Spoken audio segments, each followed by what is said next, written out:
Hello everyone. तो आज से हम एक करंट अफेयर की एक नई सीरीज शुरू करने जा रहे हैं। तो इसमें हम डेली के 5 क्वेश्चन देखेंगे, जो कि हम एमसीक्यू फॉर्म में देखेंगे। मतलब इसमें आपको मल्टीपल चॉइस ऑप्शन मिलेंगे। तो सिर्फ हम 5 क्वेश्चन देखेंगे जो बहुत ही इंपॉर्टेंट होंगे हमारे एग्जाम के पॉइंट ऑफ व्यू से।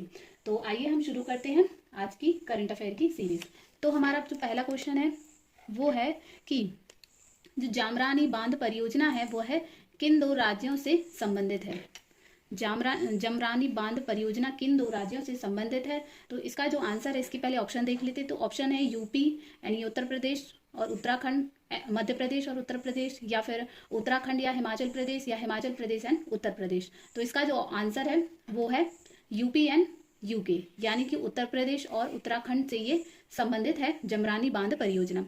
उत्तराखंड की जमरानी बांध परियोजना को केंद्र सरकार ने अपनी मंजूरी प्रदान करी है, और यह परियोजना जो है वह प्रधानमंत्री कृषि सिंचाई योजना कार्यक्रम के तहत पूरी की जाएगी। ये जो परियोजना है वह मार्च 2028 तक पूरी की जाएगी यह। और इस परियोजना पर जो कुल खर्च हुए हैं वो है 2584 करोड़ रुपए। तो ये इसकी कुल लागत है।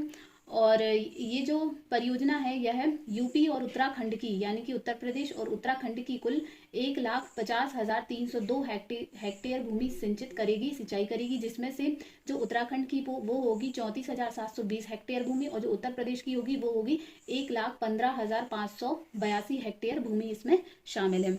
और इसके अलावा जो सूचना एवं प्रसार मंत्री कौन है, अनुराग ठाकुर है। तो ये भी क्वेश्चन बन सकता है। सूचना एवं प्रसार मंत्री हैं अनुराग ठाकुर। उन्होंने ये भी बताया कि इस परियोजना के तहत नैनीताल जिले में रामगंगा नदी की सहायक नदी गोला के तट पर बसे जमरानी गांव में बांध का निर्माण किया जाएगा। यानी इसके तहत जो बांध बनाया जाएगा वो बनाया जाएगा जमरानी में। जमरानी कहाँ है, ये उत्तराखंड में है, उत्तराखंड के नैनीताल जिले में। उसके बाद इस परियोजना से जो यूपी और यूकी के जो जिले जिनको लाभ होगा वो होंगे, जैसे उत्तर प्रदेश के देखें तो रामपुर और बरेली, और उत्तराखंड के हम देखें तो उत्तराखंड के होंगे नैनीताल और उधमसिंह। ये उत्तराखंड के होंगे नैनीताल और उधमसिंह। तो ये जो 4 जिले हैं ये इससे सिंचित होंगे या इनको लाभ होगा। तो ये था इसके बारे में। नेक्स्ट क्वेश्चन हम देखें कि चुनाव आयोग ने किसे नेशनल आइकॉन नियुक्त किया है। तो ऑप्शन है सलमान खान, नेक्स्ट है राजकुमार राव, नेक्स्ट है शाहरुख खान, या नेक्स्ट है पंकज त्रिपाठी। तो जो चुनाव आयोग ने जो नेशनल आइकॉन नियुक्त किया है वो है राजकुमार राव को। फिल्म न्यूटन में, इनकी एक मूवी आई थी न्यूटन। फिल्म न्यूटन में छत्तीसगढ़ के नक्सल प्रभावित इलाकों में काम करने वाले एक चुनाव अधिकारी की भूमिका निभाने वाले अभिनेता राजकुमार राव को चुनाव आयोग ने नेशनल आइकॉन के रूप में नियुक्त किया है। और जो मुख्य चुनाव आयुक्त हैं वो कौन है, राजीव कुमार। तो ये भी क्वेश्चन है इंपॉर्टेंट कि मुख्य चुनाव आयुक्त कौन है, वो है राजीव कुमार। राजीव कुमार जो मुख्य चुनाव आयुक्त हैं। इसके अलावा हम जानते हैं कि अभी नवंबर माह में 5 राज्यों में चुनाव होने वाले हैं। तो वो 5 राज्य कौन कौन से हैं वो एक बार देख लेते हैं। पहला है तेलंगाना, नेक्स्ट है मिजोरम, उसके बाद जो है वो छत्तीसगढ़, उसके बाद है एमपी, और फिर राजस्थान। इन 5 राज्यों में नवंबर में चुनाव होने वाले हैं। नेक्स्ट क्वेश्चन है इंडिया मोबाइल कांग्रेस का उद्घाटन किसने किया है। तो ऑप्शन है मुकेश अंबानी, नरेंद्र मोदी, सुनील भारती मित्तल, या आदित्य बिरला। तो इसका जो राइट ऑप्शन है वो है नरेंद्र मोदी। 27 अक्टूबर को यानी कि कल इंडियन मोबाइल कांग्रेस का उद्घाटन किया जाएगा, और पीएम नरेंद्र मोदी इसका उद्घाटन करेंगे। और ये जो इंडिया मोबाइल कांग्रेस का ये 7वां एडिशन होगा। यह दिल्ली के प्रगति मैदान में शुरू होगा, और इवेंट का जो उद्घाटन होगा वो पीएम नरेंद्र मोदी करेंगे। यह लगभग 3 दिनों तक यह इवेंट चलेगा, और इसमें उम्मीद है कि 1 लाख से ज़्यादा लोगों के शामिल होंगे। और ये जो इवेंट है इसमें जो टॉपिक है, मतलब जिस विषय पर बात की जाएगी वो है 5G, 6G एवं ब्रॉडकास्टिंग, सेमीकंडक्टर, ड्रोन डिवाइस और ग्रीन टेक्नोलॉजी सहित इसमें कई नई टेक्नोलॉजी पर बात की जाएगी।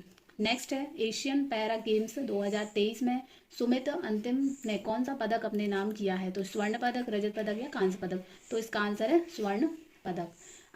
अभी चल रहे हैं पैरा ओलंपिक गेम्स चैंपियनशिप, जो कि चल रही है चीन के होंगजू में ये चैंपियनशिप चल रही है। और इसमें जो भारत के जो सुमित अंतिम इन्होंने स्वर्ण पदक जीता है। और जो सुमित अंतिम ने भाला फेंक की प्रतिस्पर्धा में 73.5 9 मीटर का एक नया रिकॉर्ड अपने नाम किया है और इन्होंने अपना ही रिकॉर्ड को तोड़ा है। ये एक विश्व रिकॉर्ड है। और इसमें अभी तक भारत ने कुल 30 मेडल अपने नाम किए हैं, कि कुल 30 मेडल अभी तक जीते हैं। नेक्स्ट है अमेरिका में दो भारतीय अमेरिकी संयुक्त राष्ट्र अमेरिका को सर्वोच्च नागरिक पुरस्कार किसने दिया है? यानी कि अमेरिका में अभी हाल ही में 2 सर्वोच्च वैज्ञानिक पुरस्कार दिए हैं। वो जो 2 हैं वो हैं 2 भारतीय अमेरिकी हैं। उसे यूएसए का सर्वोच्च वैज्ञानिक पुरस्कार मिला है। तो वो किसने दिया है? तो वो दिया है जो बाइडेन ने। अमेरिका के राष्ट्रपति जो बाइडेन ने 2 भारतीय अमेरिकी वैज्ञानिकों को national medal of technology and innovation से सम्मानित किया है। तो जो 2 भारतीय हैं वो हैं, एक का नाम है अशोक गॉडगिल और एक है शुभ्रा सुरेश। इन 2 भारतीय अमेरिकी को national medal of technology and innovation award से सम्मानित किया गया है और यह जो अमेरिका का यह सर्वोच्च वैज्ञानिक पुरस्कार है। और यह देश का सर्वोच्च वैज्ञानिक सम्मान है। इसे शुरू किया था 1959 में अमेरिकी कांग्रेस द्वारा इसे स्थापित किया गया था और इसे यूएस नेशनल साइंस फाउंडेशन द्वारा प्रशासित किया जाता है। तो ये था आज का करंट अफेयर। कुल 5 क्वेश्चन ही थे। यदि आपको पसंद आया तो प्लीज़ हमारे वीडियो को लाइक करें, चैनल को सब्सक्राइब करें। Thank you.